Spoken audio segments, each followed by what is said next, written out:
Some companies are making huge efforts to help reduce their carbon footprint around the world. That includes Lyft, which has launched some free bike sharing programs that could keep some drivers and cars off the road.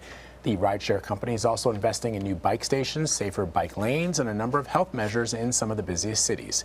More on this, let's bring in Anthony Foxx. He is the Chief Policy Officer at Lyft and the former U.S. Transportation Secretary for the Obama administration. He also served as mayor of Charlotte, North Carolina. Good to see you, sir. Great to see you. So today is Earth Day, as you know. Tell us how Lyft is celebrating this momentous day and how the coronavirus pandemic impacted the company's community initiatives. Well, we've seen 1.8 million people try biking through our system over the past year.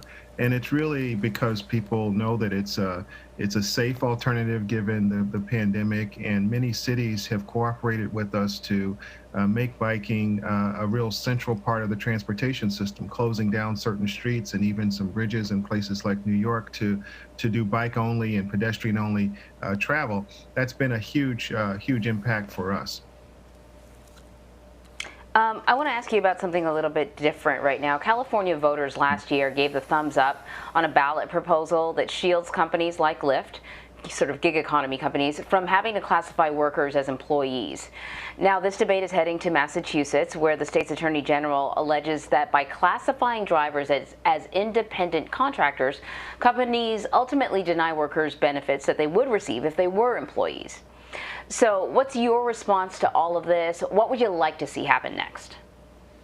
Well, we have been very vocal about the fact that we would like to see sort of a middle ground here on this issue. Our drivers, by the tune of 4-to-1, want to maintain their flexibility and their independence. But we also recognize that the safety net for these drivers could be enhanced.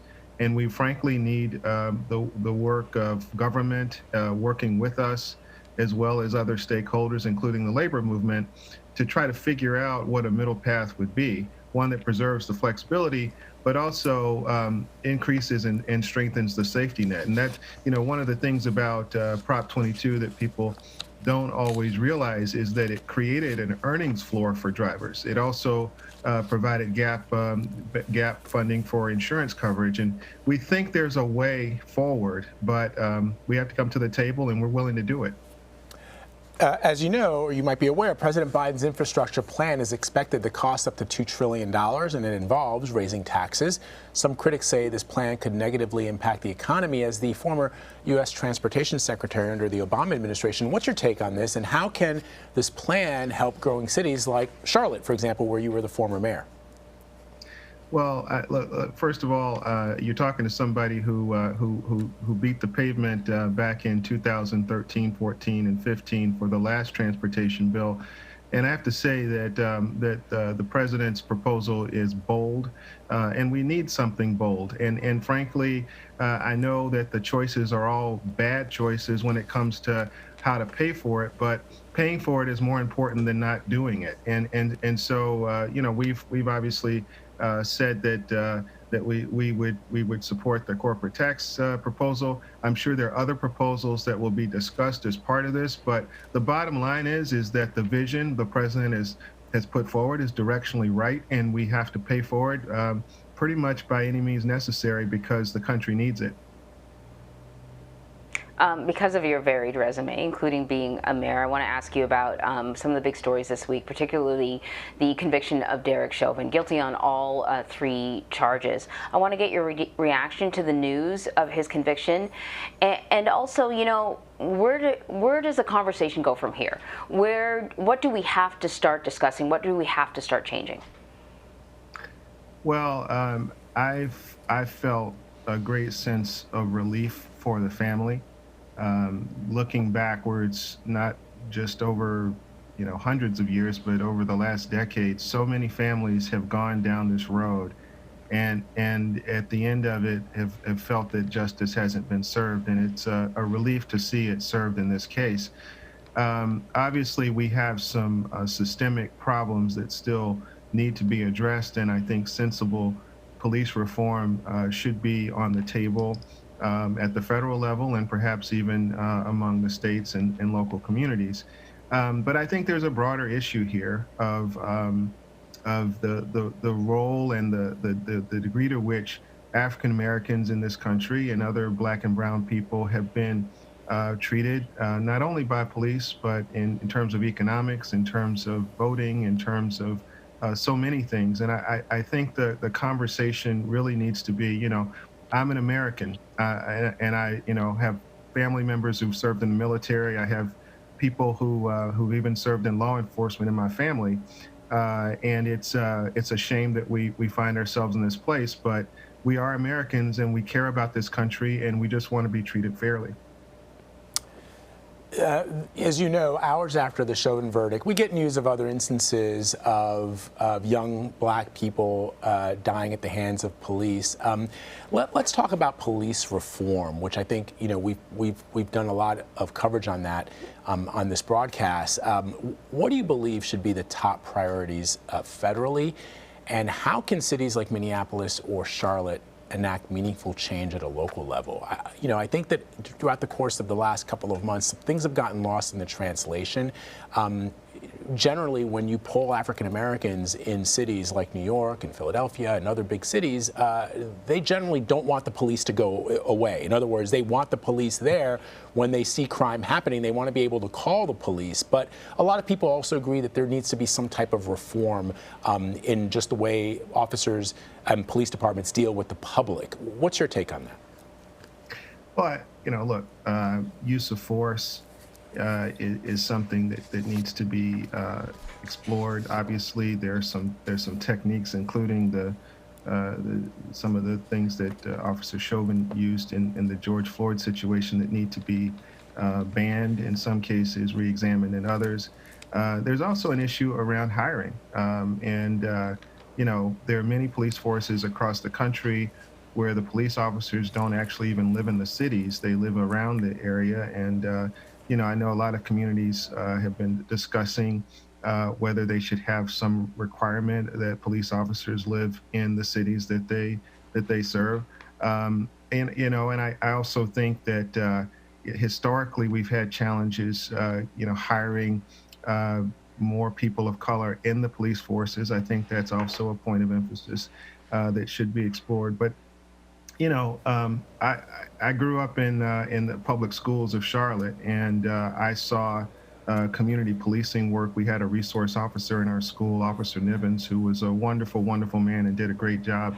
So I do think there's an appreciation, as you point out, for the fact that there are good police officers out there. But I also would say that there needs to be a very direct effort at trying to weed out the bad ones and making it easier to both identify and also offload those officers from the system, because they not only don't earn the public trust, but they ruin it for the rest of them. Secretary Foxx, let's talk more about the green initiatives that Lyft is engaged in. I'm a huge bike sharing fan. I haven't owned a car in I don't know how many years, and whenever I can in New York City, I hop on a bike to get to where I need to go. So talk to me about the bike sharing plan that Lyft is engaging in. Which cities is it? Are you launching them? And are you worried about the fact that there are going to be a lot of people like me who will be more inclined to hop on a bike as opposed to taking a Lyft car? Well, we are thrilled if you take a bike. If you're in New York, the city bike system is one that we run. If you're in Washington, D.C. or Chicago or San Francisco, there are many cities in which we operate the stationed bike systems in those communities. And in fact, the city bike system in New York is now the largest bike share system in the world outside of China. And we're very proud of the fact that we've got a strong relationship with the city.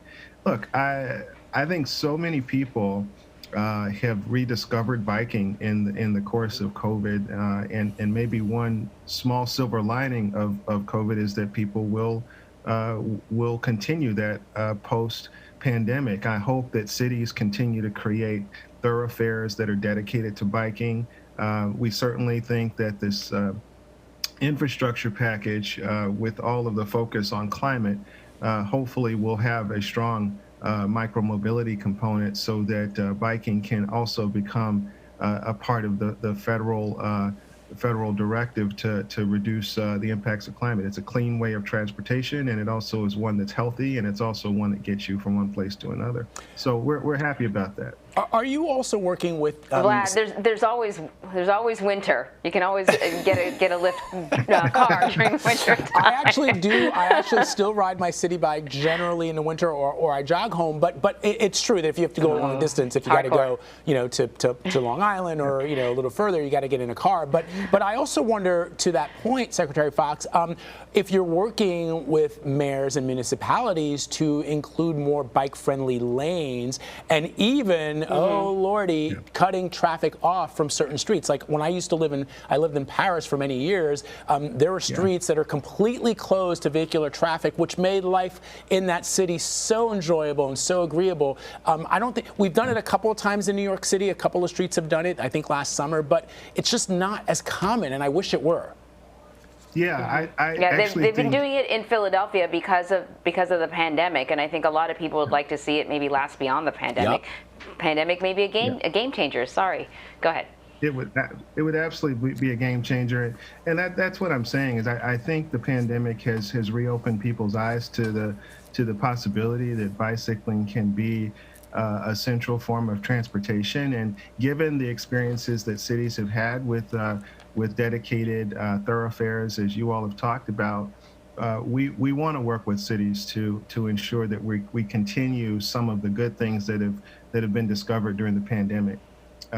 If I could maybe make one more point about the rideshare business, though, it's a really important point because we as a company have committed to moving our entire fleet to electric by 2030, which is directionally exactly where the administration wants to take it. And so as part of their package, the $174 billion EV investment could be a game changer, not only for individuals, but for fleet providers like we are to really make a quick impact in terms of reducing the climate impacts of our transportation system. Secretary Foxx, how would you go about doing that? Because these are Lyft drivers with their own cars. Is there a plan for sort of subsidies or monetary support to encourage people to choose an electric vehicle? So look, if you're providing the credit would allow individuals to more affordably own an electric vehicle. So there's a way that individuals can do it, but we also have something called Fleet Drive, which is a way that drivers can actually partner with us to rent vehicles that they can then use on our platform or potentially other platforms. And so we could, using a credit or a rebate of some type, we could actually, quickly move that entire business to an electric business very quickly. And that would have a substantial impact if our company and companies like ours did that as a result of a credit or a rebate. That would allow a lot of activity to happen very quickly. All right, Secretary Anthony Foxx, thank you so much for spending some time with us this morning, sir. We appreciate it. Hey, thank you very much. It's good to be with you.